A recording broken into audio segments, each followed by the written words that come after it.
এটা স্মাইল 2, কারা কারা স্মাইল 1 দেখেছো? আমি দেখেছি। বইগুলো আসবে সেক্টর 17, আই থিঙ্ক এটা পাঞ্জাব। লাস্ট উইক দেখতে পারিনি। আজকে প্রচুর ব্যথা হচ্ছিল আবার পায়ে জায়গাটা। কোন প্লেট? যে প্লেটটা তুমি ছিলাচিলি করে ফেলে দিলে। বেরিয়ে পড়েছি, সিনেমা দেখতে যাচ্ছি, ভুলভুলাইয়া 3। তোমরা কারা কারা দেখেছো কমেন্ট করে বলবে। আর বাইরে ওয়েদার প্রচুর খারাপ, দেখতে পাচ্ছ আমার পেছনে ওয়েদারের ইয়েটা, দেখো আকাশের অবস্থা প্রচুর।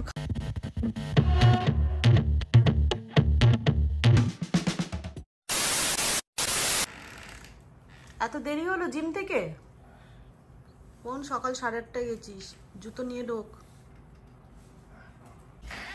শিগগিরই ঢোক। বাইরে এত যেমন বৃষ্টি হচ্ছে, অমনি ঠান্ডা, ওয়েদারটা খুবই খারাপ। দরজা বন্ধ কর, ঘর ঠান্ডা হয়ে যাচ্ছে, হিটার চলছে।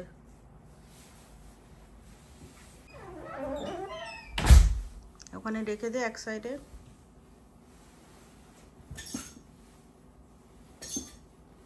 পায়ে চটি দে, ঘর ঠান্ডা। কি খাবি? ডিম আর ইয়ে করে দেবো না? কি খাবি ব্রেকফাস্টে বল? ডিম আর ইয়ে দেবো, রুটি দেবো? বলতেও চায় না। জিম করে এসে আর গায়ে শক্তি নেই। Hey guys, welcome back to my another blog.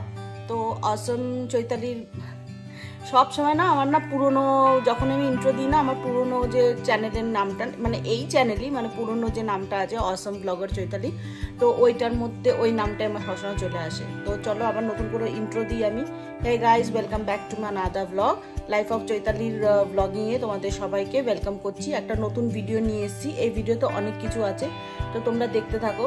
আর এই ভিডিওটা হয়েছে আমার মঙ্গলবারের কন্টিনিউ ভিডিও আছে এটা আমার, কারণ মঙ্গলবারে আমি অনেক কিছু শ্যুট করেছি, কিন্তু মানে ইন্ট্রোটা শ্যুট করিনি সত্যি কথা বলতে। তাই এটা আমার বুধবারের সকালের ইন্ট্রো। তো চলো তোমাদের সাথে দেখাতে থাকি। মানে আমি এটা পুরোটা শেয়ার করব। কালকে আমি মানে মঙ্গলবারে কি রান্না করেছি, মানে সারাদিন কোথায় কোথায় গেছি, কি করেছি, সব তোমাদের সাথে শেয়ার করব। আর ইন্ট্রোর সাথেই আমি বলে দিচ্ছি, যারা যারা আমার চ্যানেলটাকে ব্লগ করনি বলছি, যারা যারা আমার চ্যানেলটাকে সাবস্ক্রাইব করনি, তারা আমার চ্যানেলটাকে চলো সাবস্ক্রাইব করে নিও। আর কমেন্ট করতে ভুলবে না, লাইক করতে ভুলবে না, শেয়ার করতে ভুলবে না। তো চলো তোমাদের সাথে শেয়ার করি। ছেলে জিম থেকে আসার পরে ছেলেকে কি খেতে দেবো। একবারে চান করে নে, চান করে আয়, তারপরে তোকে খেতে দিচ্ছি। আয়। ঠিক করে বলতেও চায় না কি খাবে না খাবে। চা খাবি তো? চা রয়েছে, বেশি দিইনি, অল্প দিয়েছি। চান করে নে একবারে।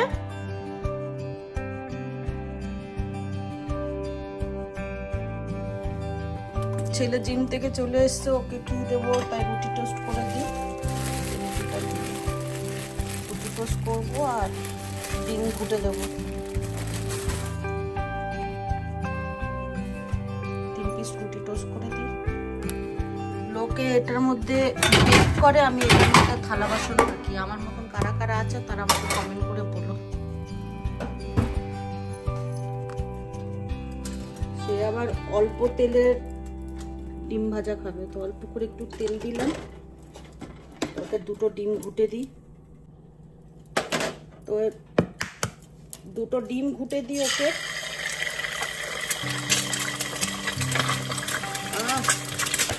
খেতে খেতে আমার হাতে আসছে।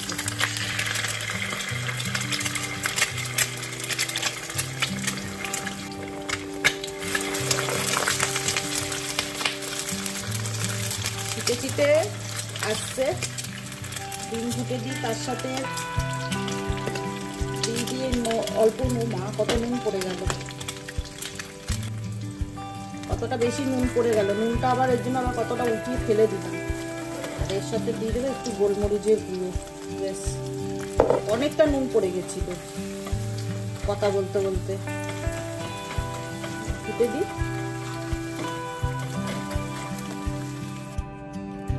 রোজ সকালবেলা খালি পেটে এরকম বাদাম খাই আমরা, তো ছেলেকে দিতে ভুলে গেছি, তো ছেলেকে দিয়ে দিই।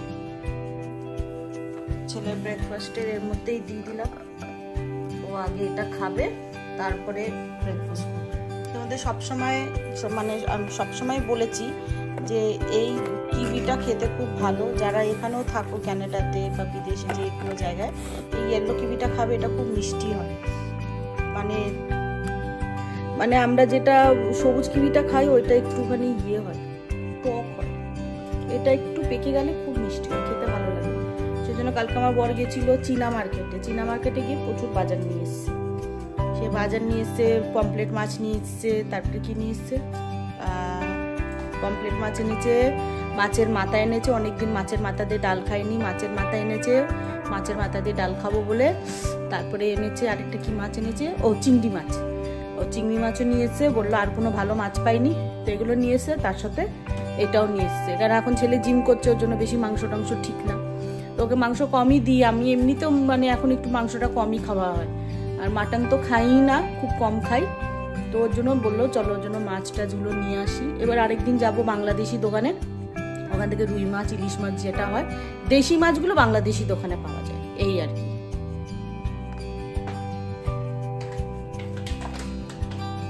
কাঁচিটা আনতে গেছিলাম, আমি এই নুনটা ব্যবহার করি, হিমালয়া পিঙ্ক সল্ট, এটা খাওয়ার জন্য, রান্নার জন্য না।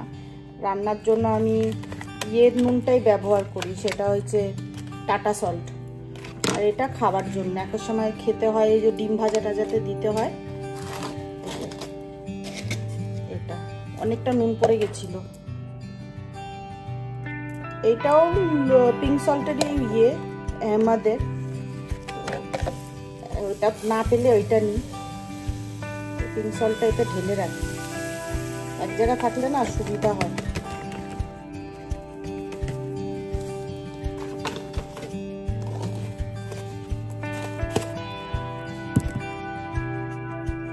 এই যে পুরো এতে ঢেলে রাখলাম, এটা এখন অনেকদিন চলবে, খালি খাওয়া হয় তো। আমি কি খেয়েছি, আমি পরোটা সেকে খেয়েছি, তো পাপাকে বলেছি পরোটা সেকে দিয়ে খাও, বাবা বলছে অনেক লেট হয়ে গেছে, চা বিস্কুট খেয়ে চলে গেছে। যেতে যেতে পাপার সাথে দেখা হয়েছিল, দূর আমার আজ ভালো লাগছে না, আমার সকালে উঠতে ইচ্ছা করছিল না ঘুম থেকে, উঠেছি আমি তখন 10:15। নে তুই খেয়ে নে, অনেক লেট হয়ে গেছে, এমনি 12টা বাজে, আজ ডাল আর ঢেঁড়স ভাজি করবো, খাবি তো? তাই ঠিক আছে, তো চাটাও গরম দিচ্ছি না, কাজ করে নি, পুরোটা শেষ কর, পুরোটা শেষ করে নে। তুই এগুলো নিয়ে বসতে পারিস না, আর মুখে ক্রিম লাগাসনি কেন রে হারামজাদা? মুখে ক্রিম লাগা, ওইটা লাগিয়ে। তাহলে লেবুগুলো খা, তোর বাবা তো ফল এনে রেখেছে, কি করবি, খাচ্ছিস না? খা, কিবি, আপেল, লেবু খা। তোকে বলেছি না ওরকম ভুলার মতন করবি না, তুই আর বিজি পুরো এক, ওরকম করবি না, ও মরে গেছে, কোনদিন ঘাড়ের মধ্যে এসে চাপবে না সেদিন বুঝতে পারবি, বুঝছিস? ওই যত পোজেস্টের বই দেখিস না সব বেরিয়ে যাবে, দেখবো ওগুলো আমি দেখি, আর তুই তো চোখ কপালে উঠিয়ে রাখিস।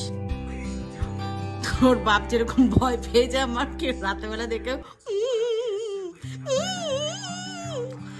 বাবা কিন্তু স্বীকার করবে না, বল তো পাপা,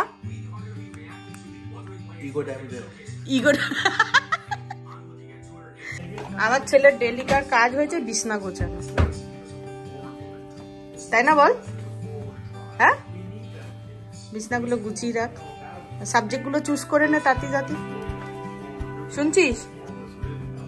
শুনেছি বলিস না, করে নিস তো। চললে আমি কথা বলা বন্ধ করে দেবো, আর কথা বলবো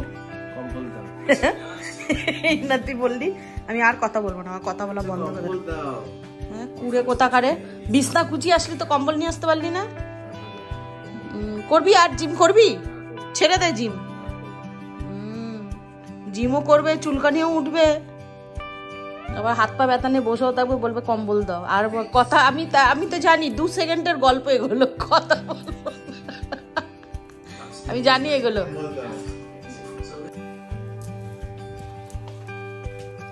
এনে বালিশ নে, পিঠটা আরাম পাবি, ধর নে, দুটো নে, আরাম করে বস। ইন করবে ও, আর সেবা যত্ন করবে ওর মা। হ্যাঁ, জিম করবি তুই, সেবা যত্ন করবে তোর মা। রাতলা পাপা আসলে পাপাকে বলবি পা টিপে দিতে, বুঝলি? কি বললাম? নে এবার শুয়ে পড়। ওইটাই বাকি ছিল, আমি ওইটার ওয়েটই করছিলাম কখন তুই ল্যামলেট হবি। চুলকানির কম নেই। তো আজ হয়েছে মঙ্গলবার সকালবেলা, তো আমি আমার বরকে জিজ্ঞাসা করলাম কি খাবে, তো বললো মুরগির মাংস নিয়ে এসেছি, তো তুমি যেটা খুশি ওইটা বানাও। তা ভাবলাম যেটা খুশি ওইটা বললে তো হলো না, তোমরা যেটা খাবো ওইটাই করে দেবো। তারপরে বললো কড়াই চিকেন করে দাও। আচ্ছা ঠিক আছে, কড়াই চিকেন করে দেবো। তো মাংসটা ধুয়ে টুয়ে ঝরা দিয়ে রেখেছিলাম টুকরিতে। তো এই যে হাঁড়িটা গরম করে নিয়ে এবার সর্ষের তেল দিয়ে দিলাম। দিয়ে দেওয়ার পরে এবার আমি কোনো কিছু ফোড়ন দেবো না এর মধ্যে, আমি ডাইরেক্ট মাংসটাকে দিয়ে দেবো। এবার মাংসটা এর মধ্যে গরম তেলের মধ্যে ভালো করে ভেজে নেওয়ার পরে তারপরে আমি এই মাংসটার মধ্যে দিয়ে দেবো হলো আদা রসুন। মাংস আগে ভালো করে ভেজে নেবে যেন রঙটা পাল্টায়, কাঁচা মাংসতে দেবে না। তো রঙটা যে পাল্টে যাবে মাংস, তখন ওর মধ্যে দিয়ে দেবে একটু বেশি করে আদা রসুন। আর যদি তোমরা যদি বাটা না থাকে তোমরা থেতো করেও দিতে পারো, মানে গ্রেট করে। তো ভালো করে আদা রসুন দিয়ে ভালো করে কষে নেওয়ার পরে যখন আমি আদা রসুন দিয়ে কষাবো তার মধ্যে আমি কাঁচা লঙ্কাও দেবো, নুনটা একটু পরে দেবো। তো আদা রসুন দিয়ে ভালো করে কষে নেওয়ার পরে এর মধ্যে আমি বড় বড় 6টা টমেটো নিয়েছি, কারণ এর মধ্যে পেঁয়াজ যাবে না। তো সেজন্য আমি টমেটোর ভাগটা বেশি দিয়েছি, কেন কড়াই চিকেনে পেঁয়াজ যায় না। তো ওর মধ্যে আমি বড় বড় 6টা টমেটো টুকরো টুকরো করে কেটে মাংসটা যখন আদা রসুন দিয়ে কষানো হয়ে যাবে একটু গোলমরিচের গুঁড়ো দিয়ে দেবো আর একটু নুন দিয়ে দেবো। যখন কষানো হয়ে যাবে তার সাথে দিয়ে দিলাম ওই যে জুলিয়ান কাট আদা আর কাঁচা লঙ্কা আর এখন গোলমরিচের গুঁড়ো। এগুলো দিয়ে একটু কষিয়ে নেওয়ার পরেই আমি দিয়ে দেবো হলো কেটে রাখা 6টা টমেটো টুকরোগুলো দিয়ে দেবো। দিয়ে দেওয়ার পরে এবার এটা ভালো করে কষে নেওয়ার পরে তারপরে এটাকে আমি দিয়ে দেবো লঙ্কার গুঁড়ো। কিন্তু এখানকার মাংসতে এত পরিমাণে জল ওঠে, এত পরিমাণে জল ওঠে, যেটা আমাদের কলকাতায় তো আমরা এখন টাটকা কিনে নিয়ে আসি, এখানে যেহেতু ফ্রোজেন থাকে এত পরিমাণে জল ওঠে যে মাংস মানে জলের মধ্যে ডুবে থাকে। দেখো তোমরা দেখতেই পাচ্ছ কিভাবে মাংসতে জল উঠেছে। তো এবার এই মাংসগুলোকে আমি কিভাবে রান্না করি জানো? যখন জল ওঠে তোমরা ওইভাবেই করো যারা এখানে এরকম ফ্রোজেন মাংস নিয়ে প্রবলেম হয়, কেন মাংস ভালো করে কষা না হলে মাংস টেস্ট লাগে না। সেই জন্য আমি কি করি, যখন দেখি মাংস থেকে এত বেশি জল উঠেছে, আমি মাংস হাড় থেকে ছেড়ে যাবার মতন আমি তখন মাংস উঠিয়ে নিই ওই জলটাকে ভালো করে মানে শুকিয়ে নিই ওর মধ্যে, তারপরে মশলা দিয়ে কষাবার পরে তারপরে আমি মাংসটাকে দিই, যেন আমাকে এক্সট্রা জল দিতে হয় না। আর বিদেশে যারা থাকে সবাই জানে মাংসতে আর এক্সট্রা জল দিতে লাগে না, মাংস এমনি মাংসের জলেতে পেকে যায়। এবার এটা ভালো করে আমি কষে নেওয়ার পরে আমি এর মধ্যে খালি লঙ্কার গুঁড়োটা দেবো, কেন আমি মাংস আজকে উঠিয়ে নেব। কেন লঙ্কার গুঁড়োটা এটার মধ্যে দেবো, সেটা তো ঝাল লঙ্কা না কাশ্মীরি লঙ্কা, যাতে একটু লঙ্কার টেস্টটা যাতে ভেতরে যায়। এবার মশলা থেকে যখন একটু কষিয়ে নেওয়ার পরে আমি মাংসটা উঠিয়ে নিব, তারপরে এই জলটাকে ভালো করে শোকাবো, এই যে শুকিয়ে নিয়ে তারপরে আমি মাংস দিয়েছি। এবার এর মধ্যে একটু চিলি ফ্লেক্স দেবো বেশি করে, একটু ঝাল হওয়ার জন্য। আর কড়াই চিকেনে গোলমরিচের গুঁড়ো, জুলিয়ান কাট আদা আর কাঁচা লঙ্কার টুকরো যায়, আর কিচ্ছু না, মানে কাটা কাঁচা লঙ্কা।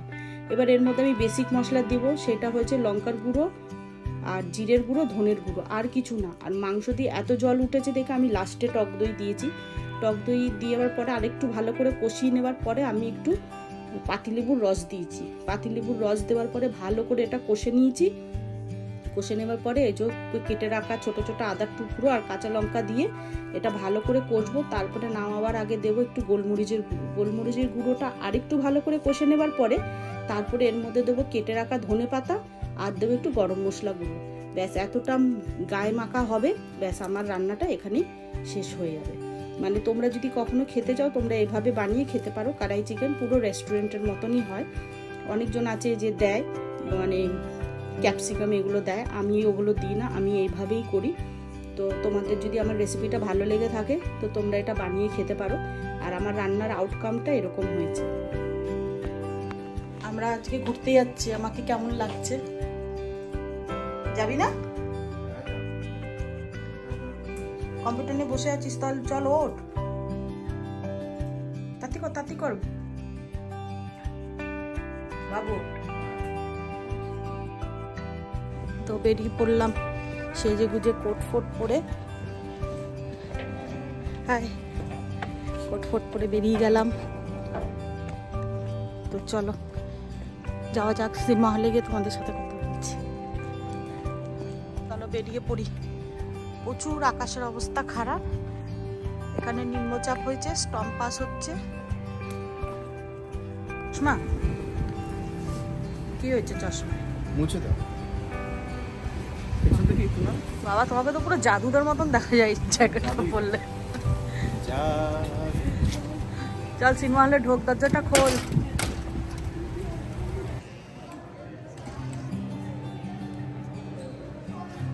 আমাকে ঠিক লাগছে? যে টিকিট কাটাচ্ছে আমার বর। এই রুমালটা নেই, এখান থেকে রুমাল নে। আজ ভুলভুলাইয়া দেখতে এসছি, এর আগের দিন দেখতে এসেছিলাম, দেখতে পারিনি। সিনগাম 3 দেখে চলে গেছি, কারণ ওই দিন শো স্টার্ট হয়ে গেছিলো। আজকে টিকিটটা দেখি পাওয়া যায় কিনা। বল টিকিটটা আমার ছেলেকে কেমন লাগছে কমেন্ট করে বলবেন। আজকে বাবা এই জ্যাকেটটার জন্য কিনে নিয়ে এসছে, নতুন জ্যাকেট পরেছে। এখানটায় সব খাওয়া দাওয়া নিয়ে রয়েছে, সব খাওয়া। আমিও এখন পপকর্ন নেব। সব গেমসের আছে এখানে, কখন কি সিনেমা চলছে ওগুলো সব স্কেডিউল দেওয়া আছে এয়ারপোর্টের মতন। এখানে অনলাইন নিজে নিজে কার্ড সোয়াইপ করে কাটা যায়।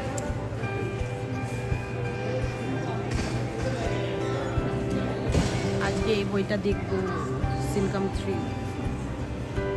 ওখানে সব খেলনা, বাচ্চারা আসে চায়, সব খেলনা ওগুলো।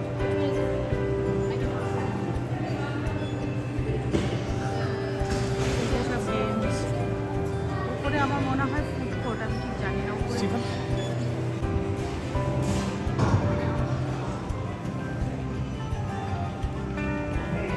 Jackpot.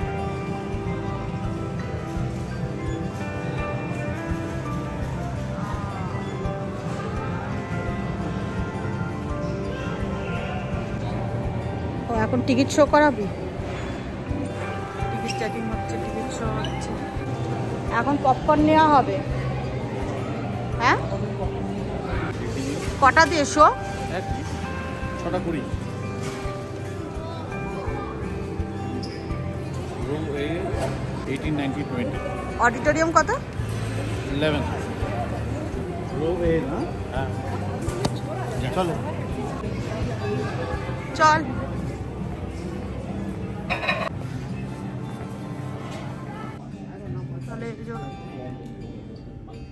Sector 11 on this side. K phone করেছে? ও পাপার কাছে টিকিট নেই?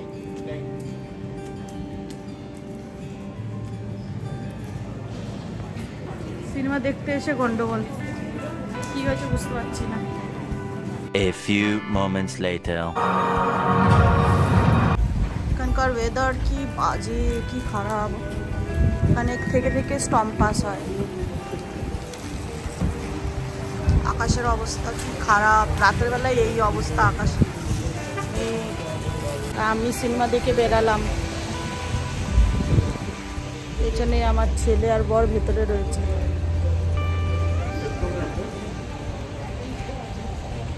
বইটা কিন্তু ভালোই ছিল, তোর পাপার কাছে ভালো লাগেনি কেন? ভালো লাগেনি? ভালো লাগে না আমার, আবার সিনগাম 3 ভালো লাগে। তোর ভালো লেগেছে সিনগাম 3? আমার তো ভালো লেগেছে। ও মারাপিটি বই আমার ভালো লাগে না। বই কেমন লেগেছে তোমার? রিভিউজ কি আছে? 5 out of 10। R সিনগাম 3? 8 out of 10। Arjun কাপুরের জন্য? Yeah.